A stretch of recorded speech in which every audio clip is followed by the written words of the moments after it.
Hey, hey, TMT peers, how's it going? Happy Tuesday. Danny and I are back for another round of TMTP. We are moving into module 6. That was a mistake. Sorry, guys. We're moving into module 6, all about ad creatives. So, really looking forward to this session.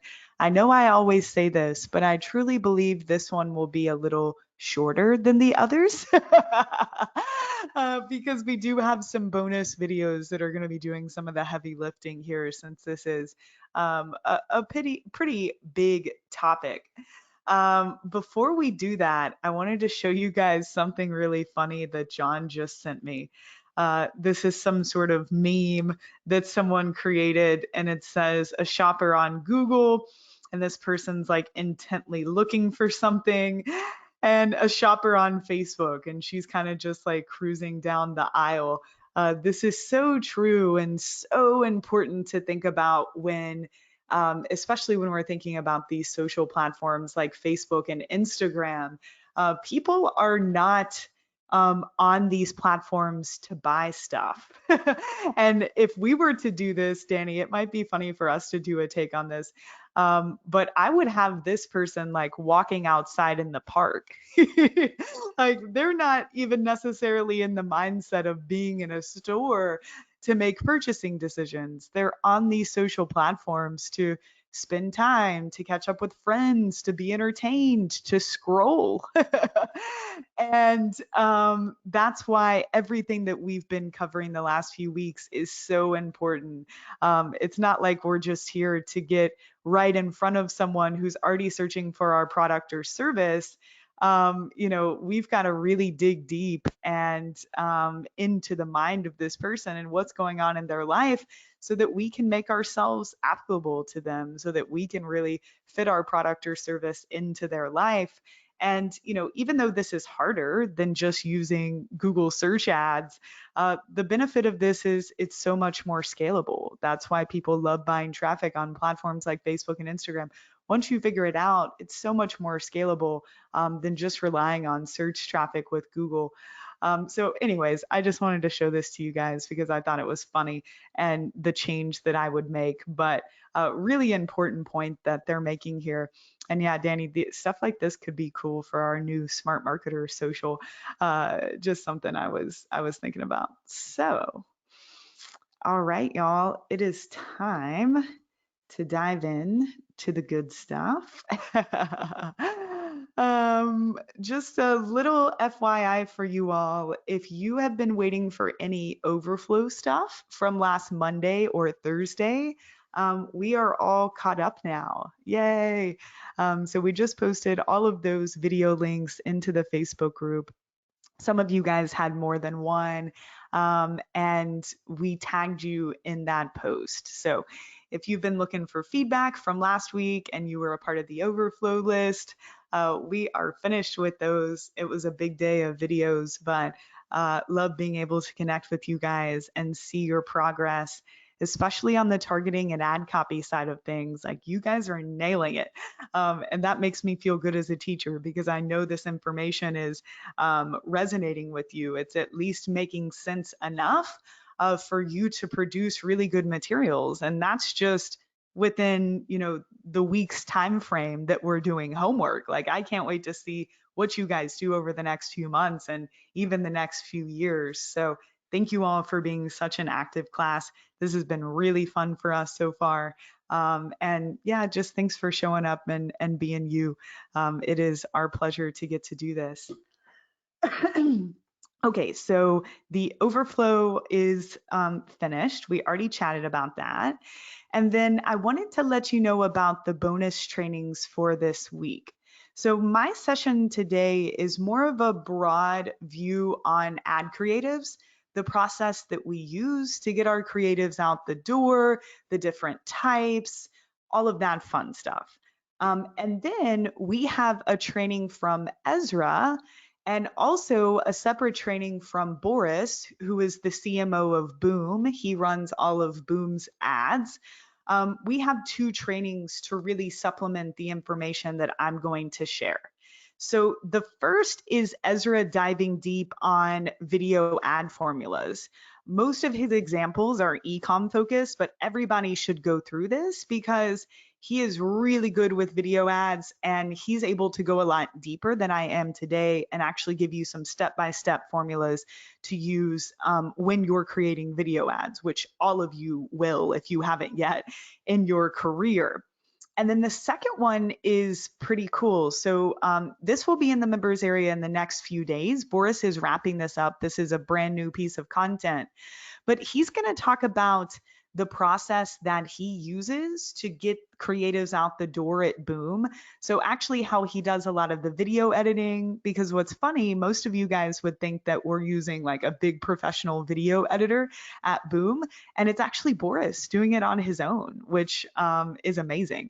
So he's going to walk through that, and he's also going to walk through the different creative types that Boom uses now and that Boom has used in the past, and kind of how that's evolved and how he thinks about that. So these will be in this module, in the module 6 area of the members area sometime this week. And just a reminder that these are bonus trainings for you guys that just go a little bit deeper on specific parts of what we're going to chat about today.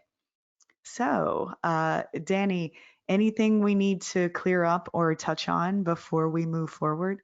I'm ready to rock and roll if you guys are. I've got my tea here as always.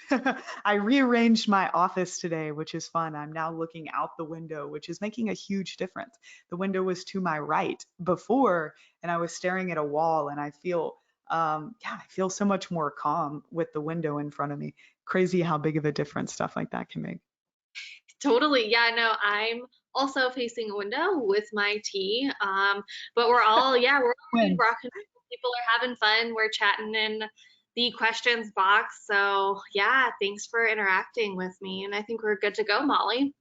All right, let's rock and roll, guys. So you are familiar with this graphic by now, but we are truly checking off the boxes. Of course, we've gone through the foundation, the who, the copy, the campaign structure. So before we move into troubleshooting and optimizing, which we'll start to do next week, it's time to chat about the creative. But before we do that, I just want to let you guys know what to expect in the coming weeks. Of course, you guys have the PDF schedule you can check out, but next week is all about launching your campaigns. And so that module is really about me showing you different businesses and how we take these marketing assets that we've been going deep into the last few weeks and how we really package those together to build and launch a fully fleshed out campaign. So, especially if you're still feeling maybe a little lost in terms of campaign structure or tactical button clicking or what the end result looks like here, don't worry. That's what next week is all about. And then after next week is when we get into modules that are more advanced and more about the reactionary side of media buying. So this has really been about being thoughtful in the strategy and the building out of the assets that make up the campaign. And then the rest of the training is about what to do after you've launched. So optimization, troubleshooting, scaling, more of those reactionary decision-making type stuff. But next week is about launching. So we're going to piece everything together. That module is usually very helpful and eye-opening for people. But the way that we've structured this, especially these first 6 weeks, really allow us to focus deeply on the topics that we know matter the most. So today is all about the creative. And this step is different from the other steps. It's always best saved for last, in my opinion. I see a lot of folks that try to come up with the creative concepts before they've worked on the rest of the campaign. And that can be really tough. We always save this for last. And something else to keep in mind, I discussed this in the free bootcamp that we did, and I discussed this in module 1 a bit, but especially this step it works a lot better if you are able to be in a creative place in your mind, right? And the difference between that, and I see so many media buyers making this mistake, Danny, this is something we've talked about a lot the last week, actually, is that we get into box checking mode. And we want to just go through the different steps to this. Okay, I created my copy, check. Targeting, check. Creative, let me just come up with some ideas in this sort of frantic place. Okay, check. And we think that because we checked all of the boxes and because we went through the motions, that this is just magically going to work. And that's a huge mistake, guys, because the checking of the boxes is really the least important aspect of this, right? That's more like sort of campaign structure stuff. The most important part of this is actually having a connection to the people that you're wanting to reach, knowing what's going on in their minds, knowing what after state they're desiring, and being able to access this creative place in your mind where you're able to come up with cool ideas. Because it's the people that can get really creative, especially at this step after they've gone through the avatar research, the targeting, they've written the copy, they know the hooks that they're going to use to catch these people's attention. And then they're able to really access this creative part of their brain. And while they're in the shower or while they're on a run, that's usually what it is for me, these really cool ideas come. Or while they're scrolling through their newsfeed, they see a creative or a video that they really like. And it's like, oh, I should do something like this for my brand for that hook that I was just brainstorming. So we talked about this in module one, but I want to reiterate this here. This is not a box checking step. This is not okay, I'm at the creative step. Now let's go grab a stock photo. And this is just going to work because I set the campaign up the way that Molly said. That's absolutely not how this works. So, especially this step does require some creativity. Although we're trying to give you formulas and make it as step by step as possible, I just want to reiterate how important this is. And if you've never read the book or listened to the book, Big Magic by Elizabeth Gilbert, I highly, highly recommend it. I read this about 5 years ago now, I believe, and it especially changed how I look at the ad creative process and the way that we get ideas as humans, and how we can open ourselves up to being more creative. We're all creative. It's not just people that identify as artists or photographers that are creative or that do art.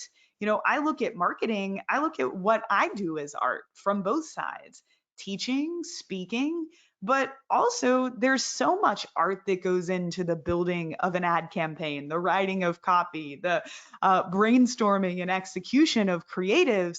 That is also art.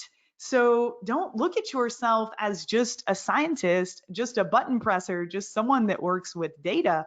You are also an artist, and it's good to understand how creativity works and how we can use that to our advantage, especially in marketing and business.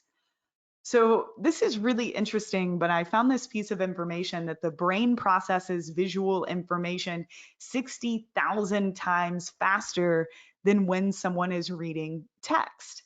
So the brain is able to process an image or a video or a visual representation, which is basically what the creative is, 60,000 times faster than text. That was insane to me. And approximately 65% of the general population are more so visual learners than learning through reading or other mechanisms. Like I learn best through teaching, but approximately 65% of the population are visual learners. So just looking at these first stats, I mean, everybody knows how important the ad creative is to the success of a campaign. It's one of the most discussed topics when it comes to Facebook advertising or digital marketing in general. But I wanted to share this with you guys because I think it's important to understand how people process information and the fact that a lot of folks are going to read your ad copy first. And a lot of folks are going to read your ad copy second or third. People are going to engage with the ad copy. And that step is so important, not just because of the actual copy that you write, but really because of the hook creation process. That's the goodness of that step of this process, is coming up with those hooks, those true reasons that someone's going to take you up on your offer. But it's important to understand that the creative is just as important as getting that message across as the copy or any other step here. So this step is just as important, but it should always follow the hook and copy step. You should never be working on your creatives first, because if your creatives are truly a visual representation of the hook, and because people are able to process that 60,000 times faster, we first need to know the hook, and we need to have gone into the depths that we did last week to ensure that whatever visual we're putting in front of people is simply the visual representation of the hook and the written words that we focused on last week. So again, really important to do the hook and copy first. Now, when we're talking Facebook and Instagram, and somebody in the Q&A that I was getting caught up today said, "Oh, and I have questions about like Instagram, but we'll get to that when we talk about Instagram specifically." I said this at the beginning of the class, but I need to do a better job.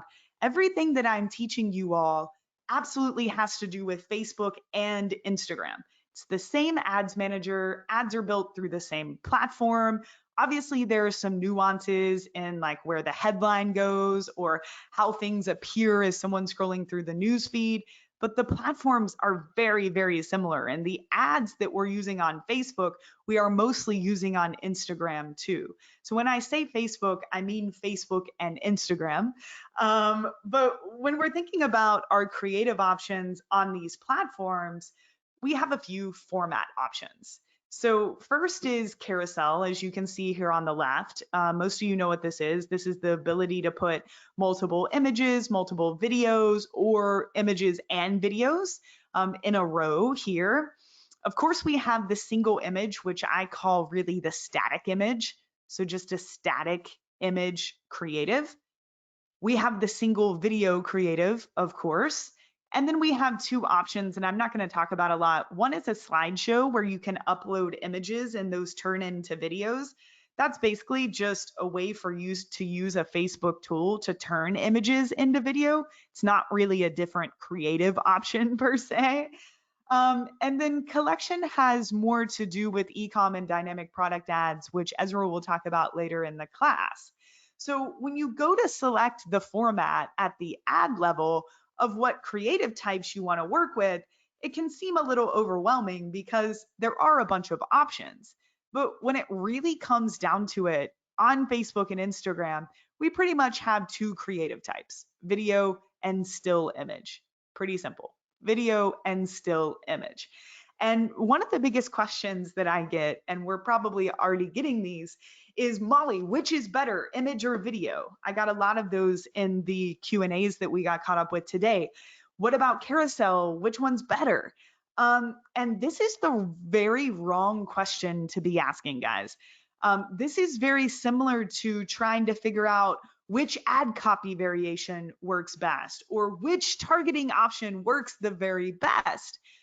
Because we hear so much of that language in marketing and talking about split testing and talking about the winner, we always are wondering that in every category that we're working in, like which is better. But that's absolutely a flawed mindset, because as I've talked about the last few weeks, it's not about which one's better.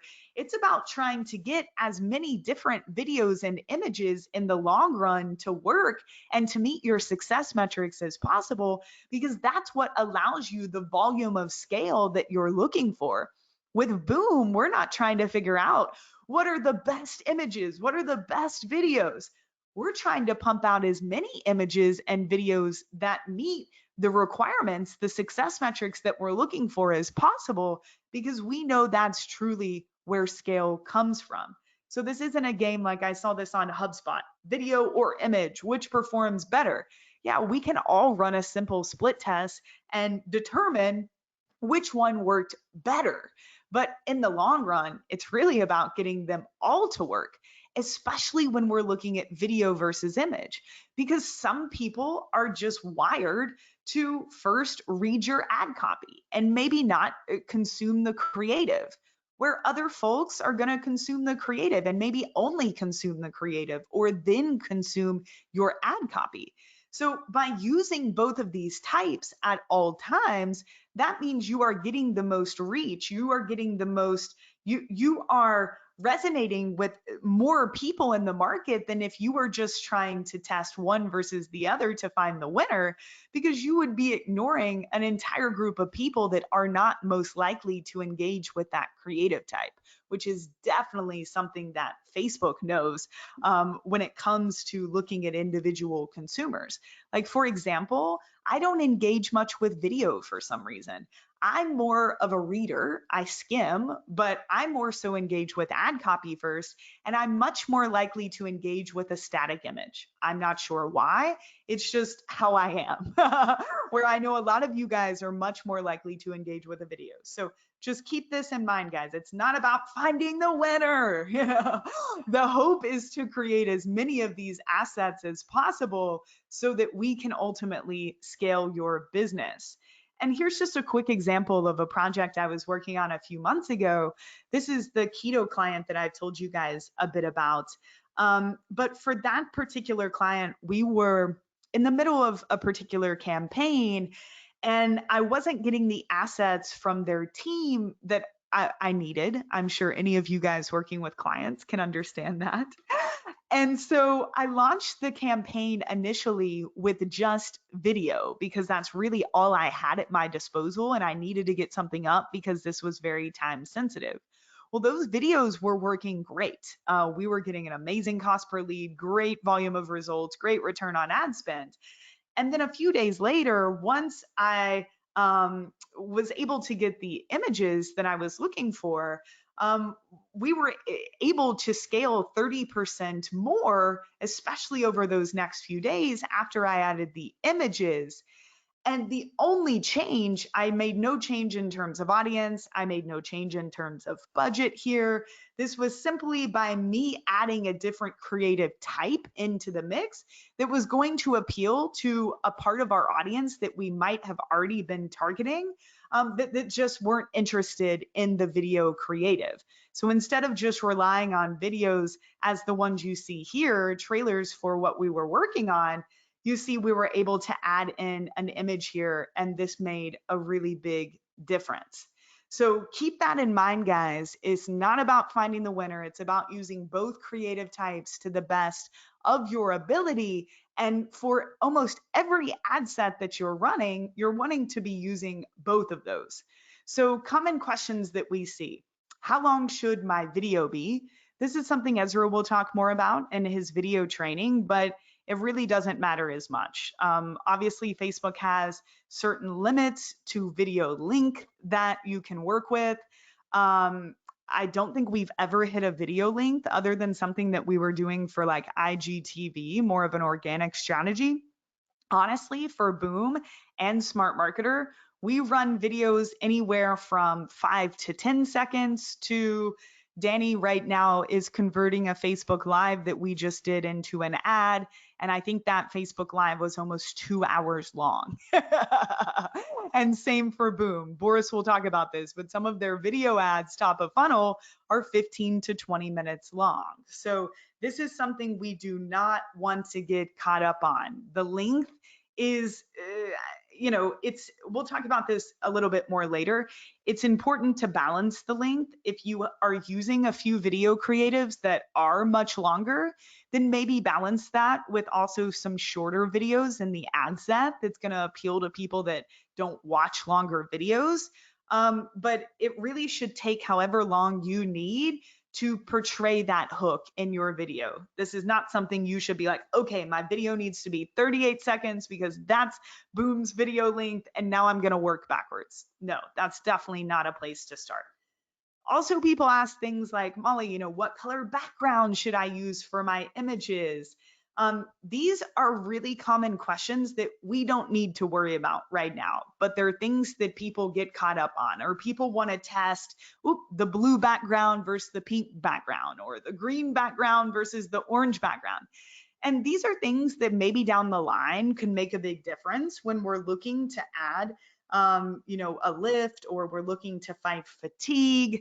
But they're things that in the moment, especially when you're testing something new, or you're looking for scale, that we really don't need to get caught up on.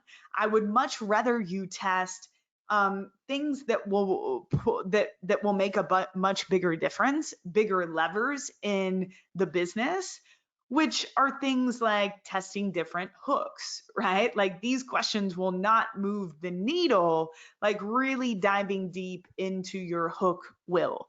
So this isn't about finding a stock photo and testing a few different colored backgrounds. That's not going to work in 2020. This is not about just taking exactly what Boom does and replicating it and wondering why it doesn't work for you. This is about you're at the end of a process right now, guys, where you've been building assets, and this requires just as much in-depth attention as the other steps did. So let's go through our three-step creative process here. And then we'll see if we have any questions, any time for questions at the end. Maybe we will, maybe we won't. But we're gonna go through the three-step creative process. I'm gonna show you guys a bunch of examples. I'm gonna show you different creative types that are working for us right now, and just step by step how we come up with these ideas, and a little bit on what the execution looks like. So the first step of this is not about diving into video or image or native or not native or anything like that. This is just about first brainstorming and allowing yourself some space to think about how you could portray your hook visually. So we talked about last week coming up with 2 to 4 hooks for the test campaign that you're building right now, or just whenever you're building a campaign. We suggest coming up with 2 to 4 hooks and then writing 1 to 2 copy variations for those hooks. Now, this is about going back to those 2 to 4 hooks. I don't care if you're just getting started, if you're scaling, if you're spending millions of dollars a month, it doesn't matter. This step is about going back to those hooks that you identified. So let's think about Russ's webinar. He was using a status hook. He was using an average day hook. He was using a social proof hook. So at this step, Russ is going back to those particular hooks, and he is thinking, okay, can I start to come up with some ideas of how I could visually portray what I'm trying to say here, right? This entire message that I'm trying to get across, is there some easy way for me to visually portray this that someone would catch on to pretty quickly, right? That is where we are in this step. So for example, right now we're running a promotion for Smart Traffic Live tickets. And Smart Traffic Live is a virtual summit that we do every December. And this week, tickets are cheaper than they will be, and the price increases this Thursday. So Danny and I have known, okay, we need to create some ads for this particular event in our business.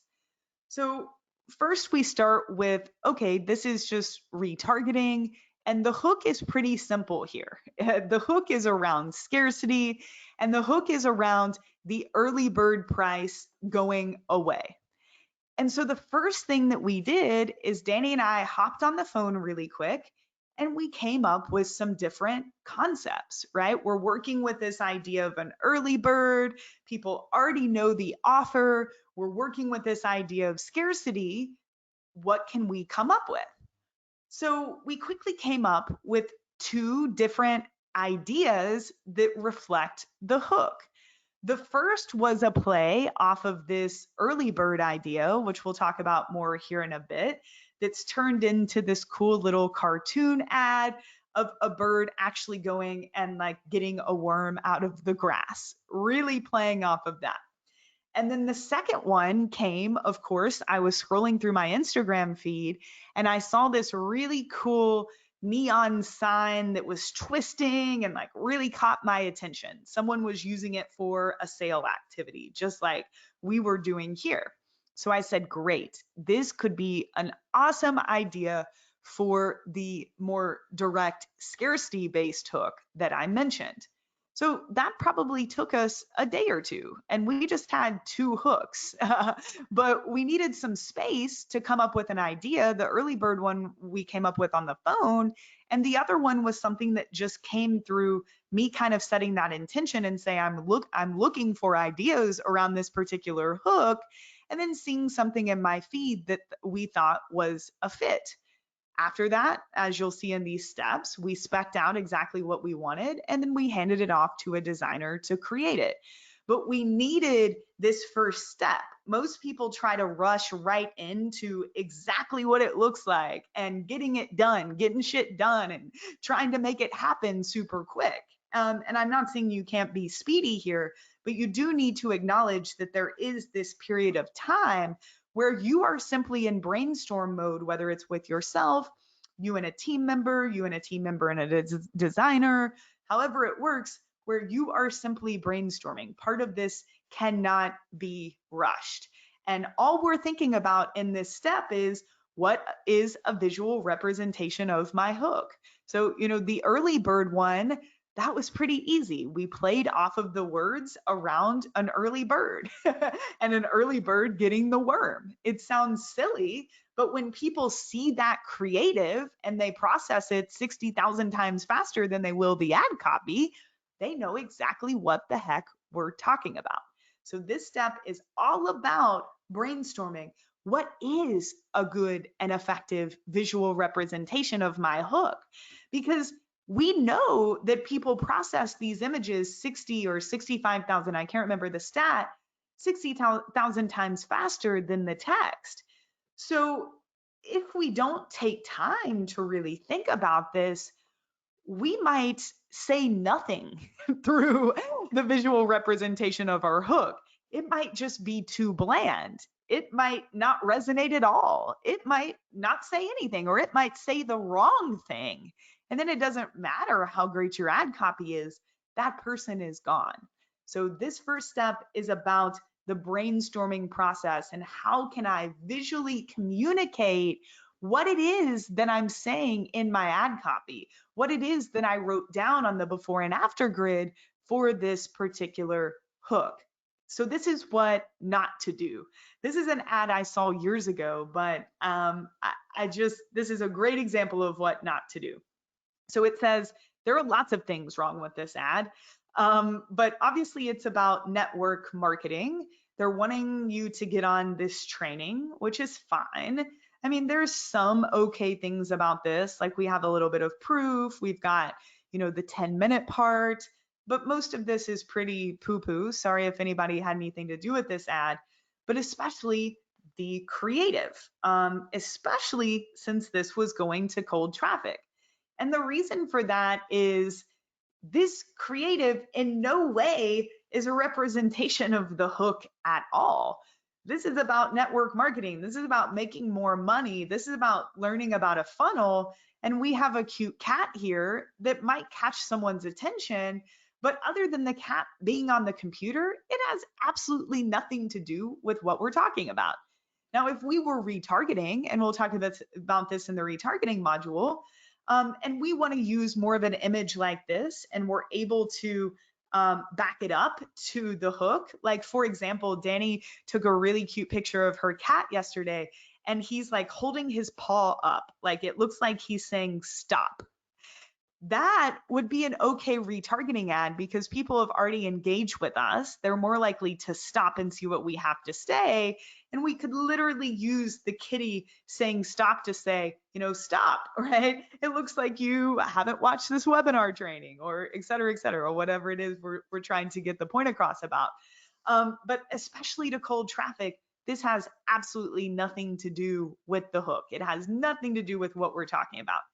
And this happens with e-commerce a lot because e-com people think that just because they have a physical product, that all they need to do is just show the product, just show it, just take a picture of it. And sometimes product shots do work, but it's always going to work better if you are visually showing the product in the context of whatever those benefits are, whatever the after state is that we discussed last week.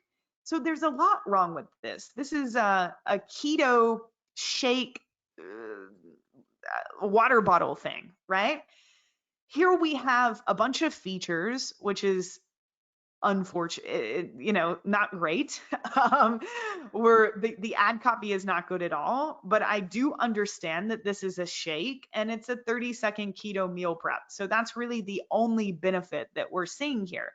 But even worse, we just have this water bottle, it looks like, and a guy in the snow with a glove on holding the bottle up. This doesn't say keto to me. Where are the eggs? Where are the avocados? Where are all of those healthy fats that would catch someone's attention that's on keto? Where's the bacon, right? Or maybe we need to use a different creative type because this physical product really doesn't speak to the end result or the audience at all. It just looks like a water bottle. This is not good enough. So we want to make sure that whichever directions we go, it is always a visual representation of the hook, and that we are putting as much time and thought into this as we do the amazing ad copy that you're writing. We're not just trying to use images to catch people's attention. That's not good enough nowadays. There's plenty of other things that will catch their attention other than your fuzzy cat. And we've got to go deeper than just, hey, here's a photo of my product, especially when we're thinking about cold traffic. And one more of what not to do. This is really not good, guys. Like, this looks so much like an ad. They're just using stock images and some stock graphic. I immediately want to continue to scroll when I see this. I don't even want to digest this.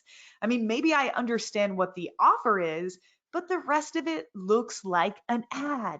So everything that we talked about in the copy module applies here with the creative. We want it to look the least like an ad as possible, because that's actually what's going to get people to stop. If it looks like an ad, they're just going to continue to scroll.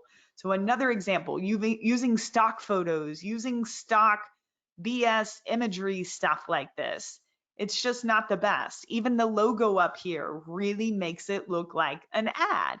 And there's no reason you can't overlay text if you want, especially since Facebook is completely dismantling the text rule, which is awesome. But we just really don't want to look like an ad, and we absolutely don't want to use stock photos. So the first is just brainstorming and really seeing what ideas come to mind. Whenever I get stuck on that part, I either go through Facebook ad library or my news feed to see if any other ads spark my interest. I also use search engines like Dreamstime or even Google, where sometimes I'll just input my keywords. Like, Danny and I could have Googled early bird to see what type of imagery comes up, especially when you're searching Google for that keyword and you hit images. The images that are ranking first are the images on the web that Google sees are most related to that keyword. It's a really good place. Of course, you're not just going to go save those images and knock them off, but it's a good place to start brainstorming and thinking about how humans, at least in the past, at least, in relation to Google, what type of imagery they respond to and they're reacting to and they're engaging with when it comes to those particular words. So step 2 is really about picking a creative style. And in today's world, especially on Facebook and Instagram, we can pretty much divide these creative styles, at least when it comes to ad creative, into kind of two different categories. And those are native and non-native. And I know I tell you guys all the time, we've got to go native. Like we can't look like an ad. That said, there still are some times for creatives that might look more like ads, but are just so creative and so darn well done that people want to engage with them anyways. So we're going to talk about two different styles and really go through some different examples. So the first is a native ad, which we've talked a lot about the last few weeks. You guys have already seen these ads a few times, but these are really simple, right? Most native ads are taken on our iPhone. They're either selfies or they're photos that customers have submitted that you take yourself. They simply look like photos and videos that already exist in the newsfeed, that they're already seeing from their friends.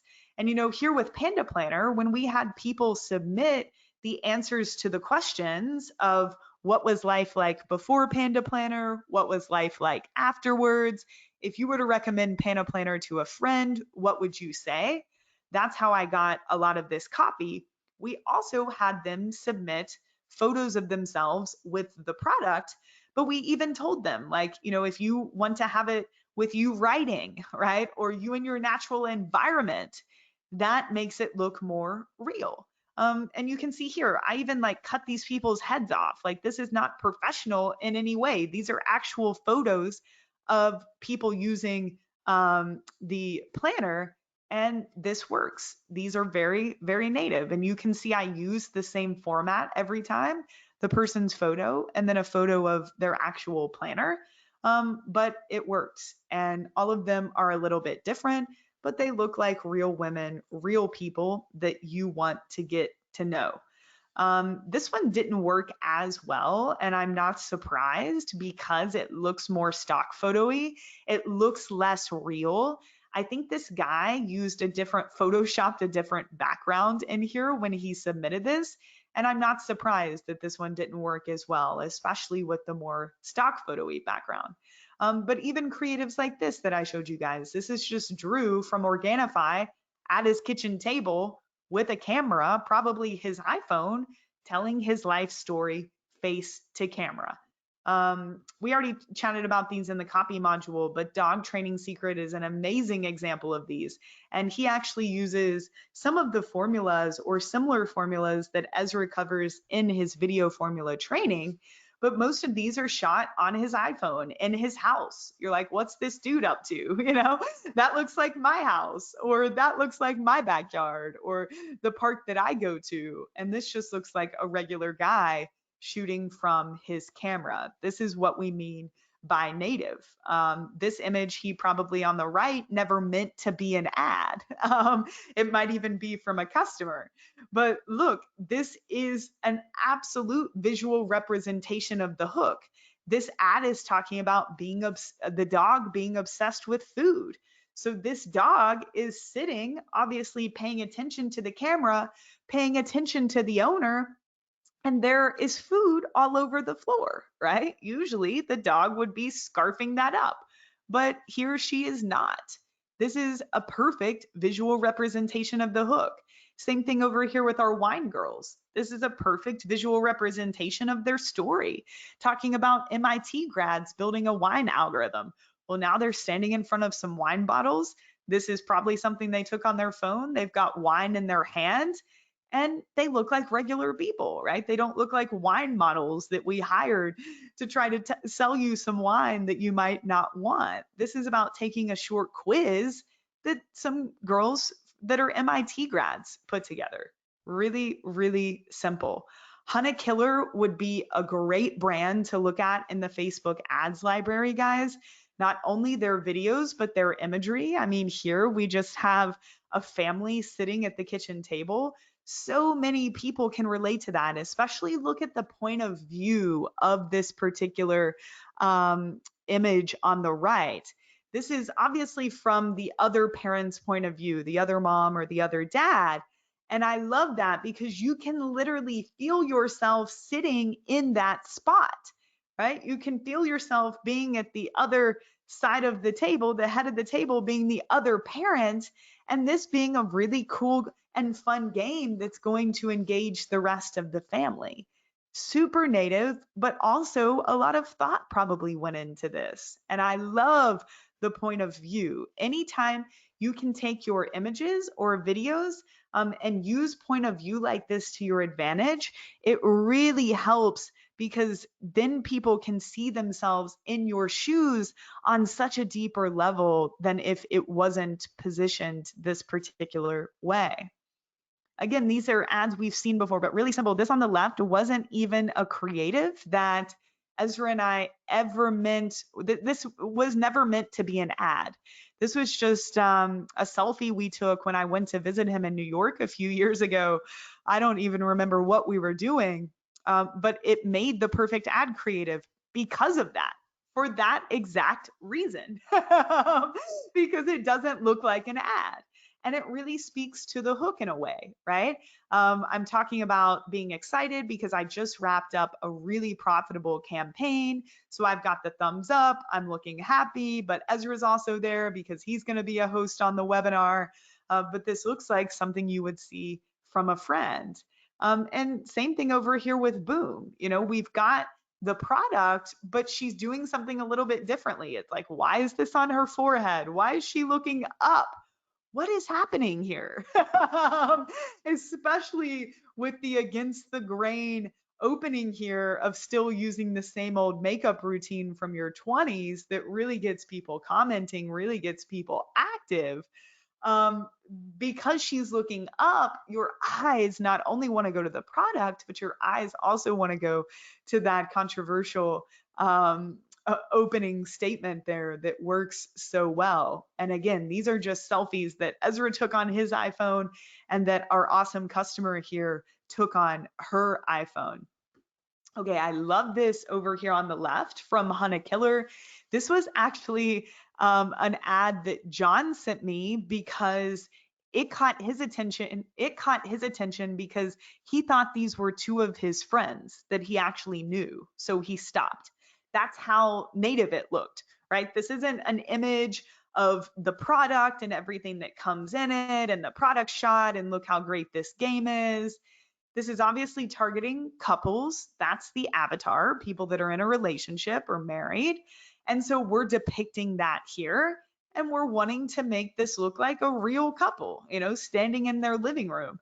I mean, maybe not everyone would make that facial expression or these facial expressions when posting to Facebook, but it does catch your attention and it makes you, it really speaks to she's looking more like spooky. Ooh, this is spooky. This is about serial killers. It's a little bit scary. And then he's making the facial expression of like the detective, the thinking. So look at how impactful their facial expressions are here and how each of them is really portraying a very different message. I love it. Here on the right, super native. Um, if this is for teeth whitening, the way I would have made this better is do before and after, like split the image in half and have him before with more yellow teeth, have him after with whiter teeth. But the reason I show this to you is they're using a famous American football player here. But even though they're doing that, this is not a professional shoot. This is just this guy either in his house or in this person's office against a wall looking like a regular old dude. And look at the amount of social proof on both of these ads. And both of the ad copies aren't that great. They could be a lot stronger. The reason people are engaging with these, the biggest reason, are these creatives, and they look so real. You know, they totally look like real people. I love this too, even though it's not showing people. I love how native it is with the very handwritten text. It looks like something that's done in paint, if you guys remember that. And it is totally portraying the hook. And one of the hooks of this chocolate, it's for keto, is that it doesn't have sugar. So just with a photo of some chocolates and two words, I understand without having to read the copy the fact that this is chocolate, but that it does not have sugar in it. It can absolutely be this simple. And again, look at the social proof here, which is pretty impressive and such a simple creative. I also want to remind you guys of the True Earth ads and the Sierra Madre ads that we went through last Tuesday. Both of these brands do a great job with their creatives. Sierra Madres are especially native. I mean, you have um, you have people. You've got Casey, our buddy here, our previous student. You've got him crawling out of tents. You've got his buddy and sleeping bags. They're using great user generated content from their customers and different ambassadors. They're doing an amazing job of making this look real. I mean, even when you just see the screenshot of the video here, like this is not highly produced. This is our friend Casey crawling out of a tent and putting his shoes on. This brand relies almost solely on native advertising. Uh, True Earth is more of a hybrid where a lot of their imagery does look very real, especially the static images that they use.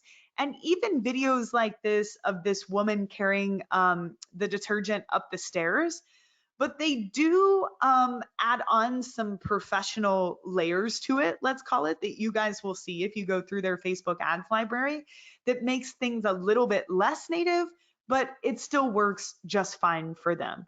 But Sierra Madre is, again, a great example of more super native creatives where you can go down a rabbit hole there, and that's working really well for that particular brand. Okay, now let's talk about not native styles, because there is still a time and place for creatives that look a little more polished or look a little bit more professional, like I was talking about with True Earth a little bit more here on the left. But we just want to make sure that we do it in the right way. So this type of creative especially is where you can use research. So researching different keywords in Google or Dreams time again to try to get some ideas of visual representations of your hook. And you might have seen this example from me before, but I just really like it. And I think it very much proves the point. When I was working at Digital Marketer, we were wanting to set up a campaign that expressed the fact that there was some scarcity around event tickets. And so, one of the first things that came to my mind, actually, because I experienced it, I looked down at my phone and my phone was on red battery. It was on low battery, which isn't a new thing for me or uncommon. And as soon as I saw that, I was like, whoa, that made me take action. I immediately thought, oh, I need to go plug my phone in. That made me take action. Can we use that same visual to portray the fact that there is some scarcity here and that people need to take action? And this was one of the best campaigns that I've ever run. But I used these two creatives. First, I used this half green battery to express that tickets were 50% off. And then as we moved more into scarcity, we used this red battery here to express that it was the last chance for lowest price on TNC tickets. Are these the most beautiful images ever? No. Are they perfect? No. But did they work? Yes, absolutely. And they would still work to this day because, number one, we are absolutely visually representing the hook almost to the level where we are bypassing them even needing to process this in a way because we're using imagery, a battery, which we know they have to be familiar with because they're on a device. They're on a device at that moment that needs to be charged, no matter what type of device it is. And they understand that what this means. They have an association to this sort of visual already in their day to day life. So, anytime that we can piggyback off of visual associations that people already have, Like, for example, I said that Danny's cat Wiggy was holding up the stop sign. Most humans know what that means. They know that that means stop. We already have a visual association to that particular signal or that particular sign. Use those to your advantage, guys. Use those to your advantage because you don't it's a picture says 1,000 words, right? It allows you to not even have to say much because they already have an association. They already know what that means. So here are some great examples of ads that aren't necessarily native. We're calling them non-native, but they're still great ads.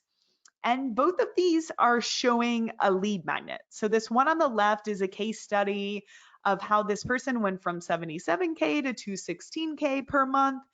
So this would be great if you're selling info or courses or agency work. But, anyways, they are simply using their dashboard proof in the background with a little bit of text to express if they want to learn more and if they want to learn how to do this, here's where they can go. This is a pretty good ad. Same thing on the right. This is a visual representation of what this person is actually opting in for. And I know I think 48% or 46, I can't remember, one of those two percentages of you guys are e-com and the other half are every other business type. So I know, and I just know through the Q&A that a lot of you guys are working with lead magnets. So, with physical products, we can show our product in action, right? We can show us applying makeup, we can show someone holding the planner, using the planner, but that's a bit more of a struggle when you have a lead magnet. So of course you can print the lead magnet out and take pictures with it. We do recommend that. But you can also show your lead magnet in ways like you see here. The one on the right isn't as strong as the one on the left because it just looks so much like an ad, like in that computer screen.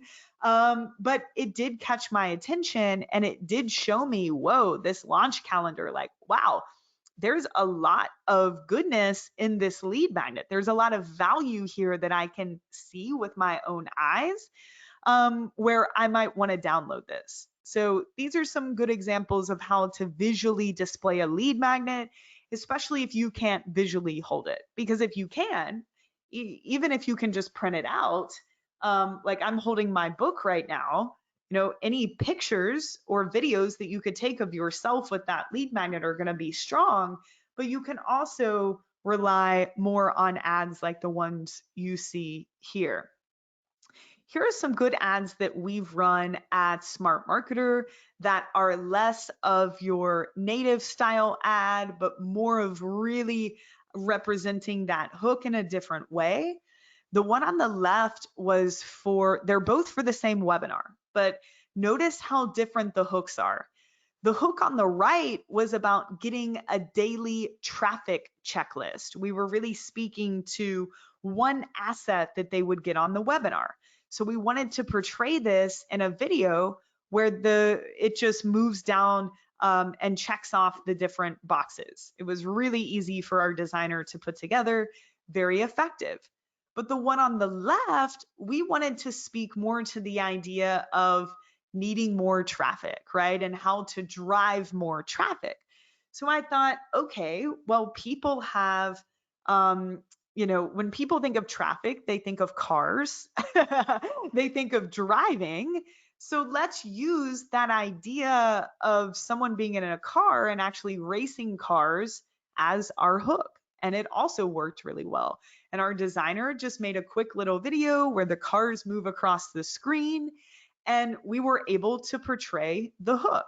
Now, with this webinar, we were also running ads in the same ad set that were more native photos of myself, of Ezra, as you saw, but we were also using non-native style like this too. And they appealed to different people at different times and in different ways.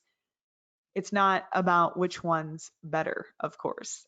Um, Okay, so a lot of you guys have probably seen this ad, but I think this is another great representation of the hook.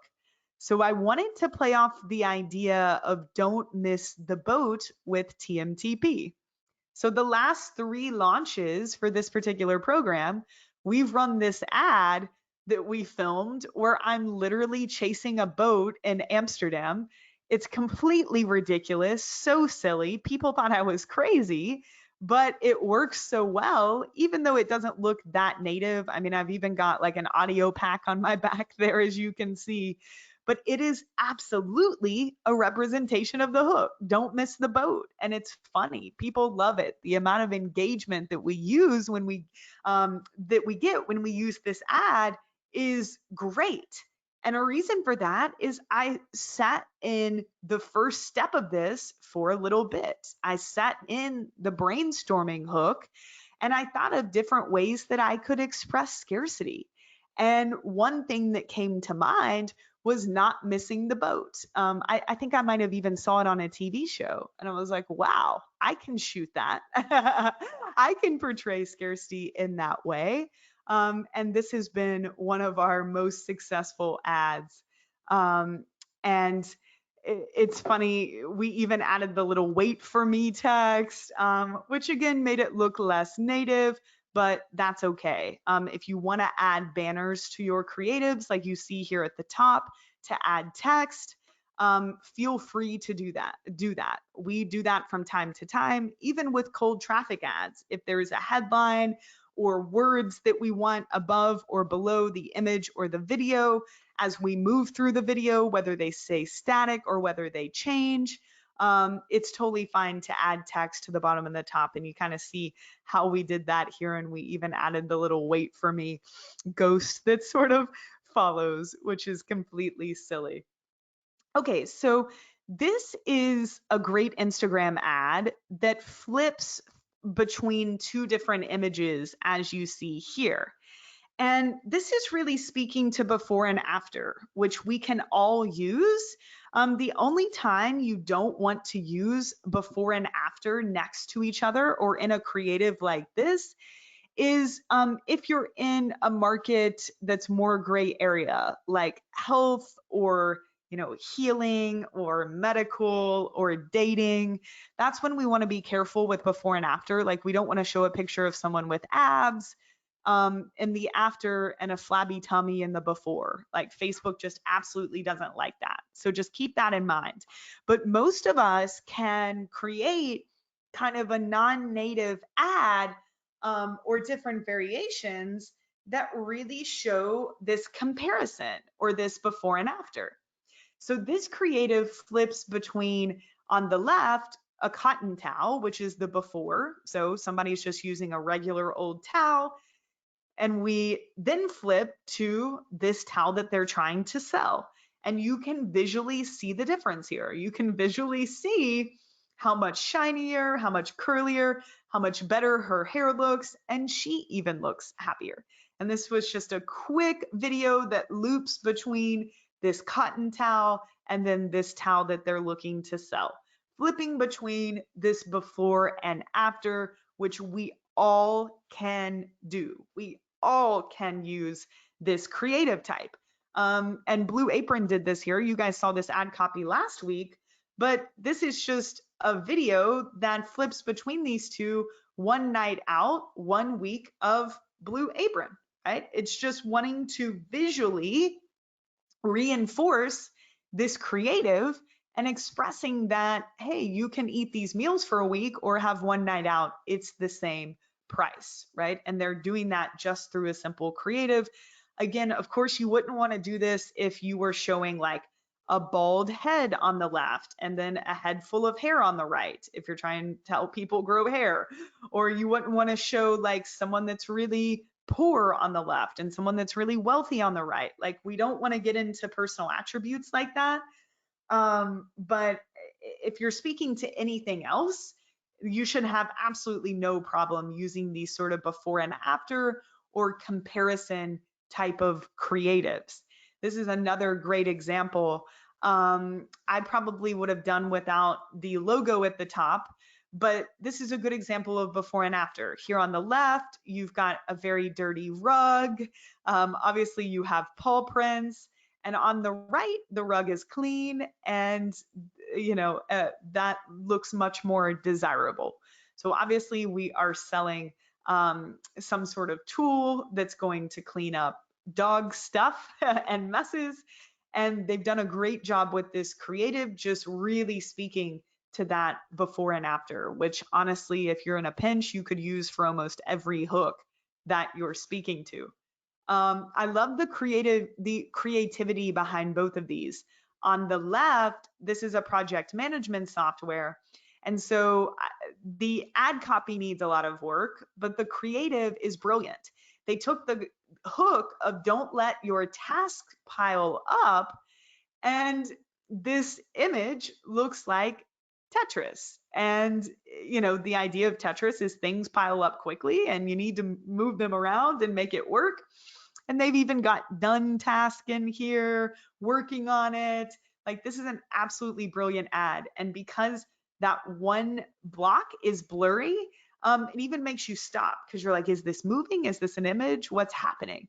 Really great creative. And I love this one on the right, an Insta story that says Austrian lakes are calling, decline, accept. Absolutely brilliant, and makes you stop because you think you're getting a phone call, but also speaks to the hook, right? The Austrian lakes are calling, right? They're not just randomly using this hook, it actually pertains to them. Okay, these are some other great examples of before and after. Here on the left, we have a tool that helps clean up your inbox. So before, we have the red icon, 13,000 emails. Ugh, who wants that? On the right, it's green, it's down to 0. Here on the right, we have the mail room, the stack of mail that we all hate. And then on the right, we have the app, which just feels easier, more digestible. We're not lugging around that mail. So these are two very simple examples of how you can, through a static image, or even if you wanted to add some animation and turn this into a video, how you can use this really before and after in more of a non-native way, as we would call it. These are from BetterHelp. I think they're really creative. They're playing off of the idea of wounds on the left, and so using the Band-Aid imagery. I love it. On the right, don't bottle up your emotions, and we have these sad bottles. These are truly visual representations of their hook. Same thing here on the left with hire. Don't snooze your goal of getting a new engineering job in 2020. And then they have the alarm clock here, right? This extra creativity is especially needed for those of us that don't have physical products to show. But that's brilliant, right? They took the hook. They're like, okay, we're all familiar with alarm clocks. This snooze really ties back into our hook. This is what we should be showing. Here on the right, mini chat, a comparison, email 20% versus messenger 80%. So another simple way to really show the before and after, or the comparison hook. If you're using one of those, even pain benefit could be shown in a visual way like this. Yoga Burn, you've seen a lot of her ads, and you'll see that she does a lot of native style ads, selfie videos, selfie images, but she also does a great job with these non-native styles. And I like how sometimes she's on the left not using a border. That is a tactical tip that can be interesting to test sometimes, because it just looks a little bit different in the newsfeed because there's just the white. It just bleeds out into the newsfeed. We're not used to seeing that. But I love that she's reiterating, trying this immune boosting home workout and kind of showing the movement there. It could be a little bit stronger, but I like that she's also using this cartoon style. And then over here on the right, obviously speaking to yogis, 12 weeks, one challenge, people in yoga poses. This time she is using the border, which also stands out, but just in a very different way. But you can tell that she does a really good job of using very different styles of creatives for scale, which are super, super important. Some of you guys have more of a novelty product that's just new and cool, and the concept just needs to be in front of people. On the left, this is a great example of this, right? Your puppy on socks. I took this last year, I think, when this was even a more hot trend of being able to print your dog on socks than it is now. But this was very simple, like very much portrayed this very direct novelty hook. Your puppy on socks. And I like that the dog is really close up to the camera. Cool ad there. Not everybody can use this, but if you do have more of a novelty product, this is a great ad to look at.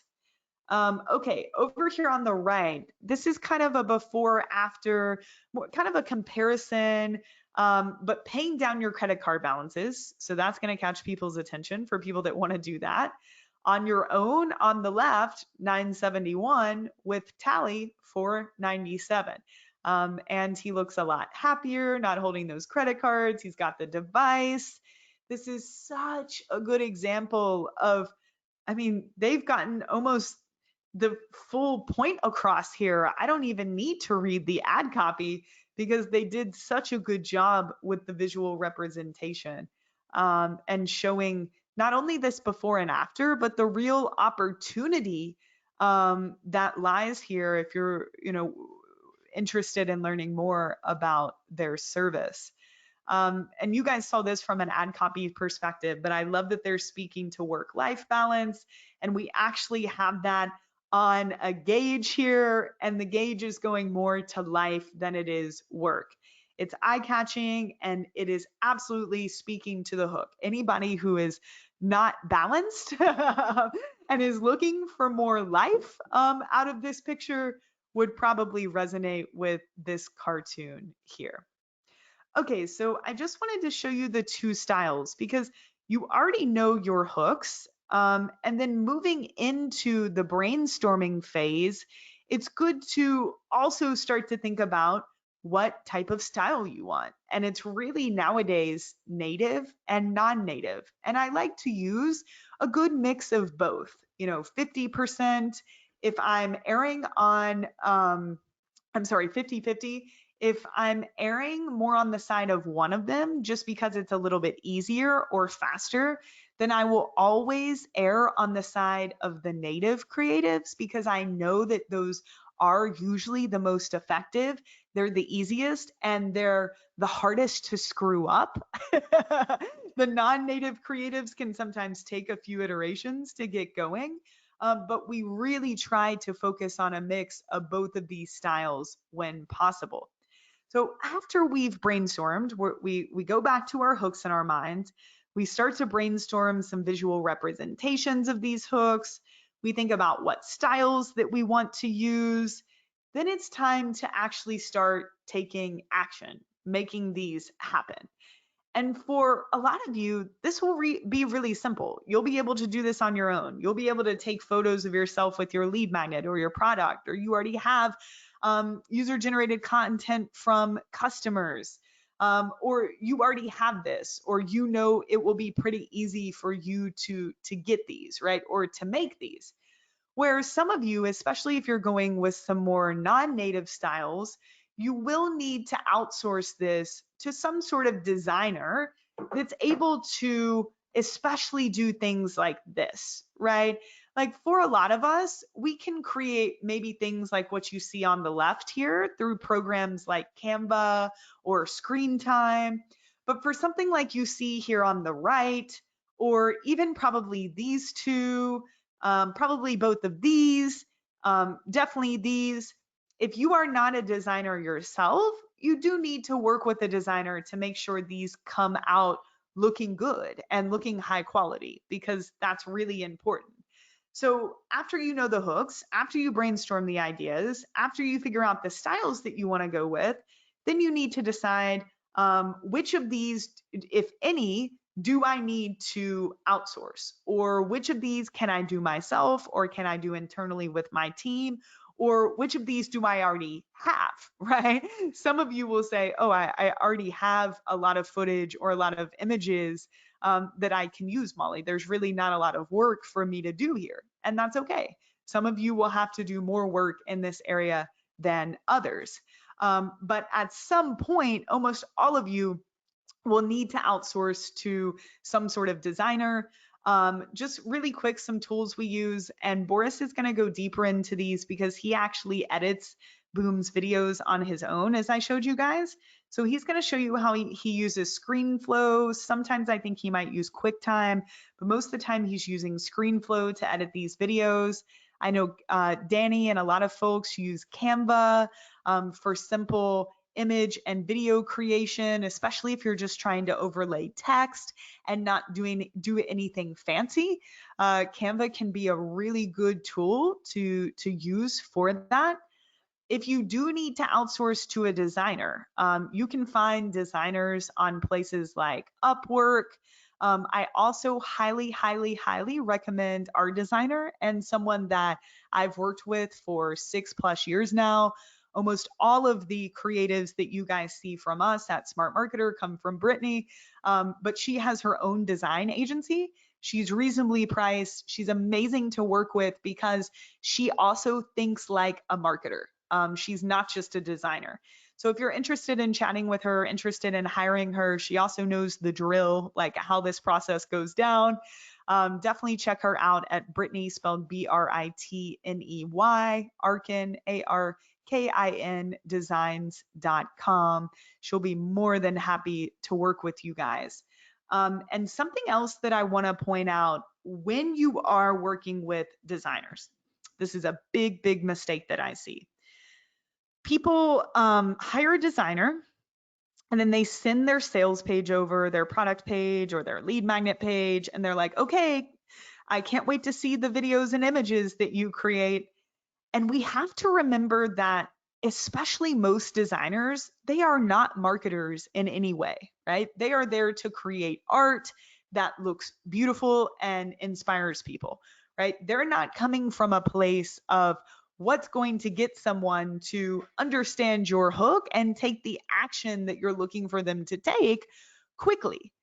And so, when you are outsourcing, it's very important that you are pretty specific with this designer on what you're looking for. And you can let them have some leeway the more that you work with them, or if there's, an idea or two that they want to run with that they came up with. But especially when Brittany and I just got started working together, it always worked best when I was able to thoroughly explain to her the hook that I was looking to portray, what style I was looking to go with, if I had any other inspiration, any screenshots, whether it's from the newsfeed or Facebook ad library that I can give to her so that she knows what I'm looking for. Because otherwise, you're just going to get a beautiful video or a beautiful image, which can be great as a marketing asset in other places, but not for your ads. Definitely not for your ads. So when working with a designer, try to pick a designer that is more marketing minded, that does have experience with pumping out ad creatives, because that's very different from web design and other types of design. And of course, we recommend Brittany, and she works mostly on ads for Facebook, Instagram, Google. That's her jam, and she's also just a really, really good person and a close friend. So let me know if you have any other questions, or if Brittany's full, you guys are looking for more resources there. We do have some other people we can probably recommend, or some other services, but this is really where I like to start because I believe she's one of the best out there. So just quickly, some tools that we use. And all right, guys, that's about it for this one. So obviously we have 2 other bonus trainings with Ezra on the video formulas that you guys can use to script out your videos if you're looking to do that. Boris is going to walk through the more tactical creation of these assets if you want to do them on your own. And really the homework is simple for this week, guys.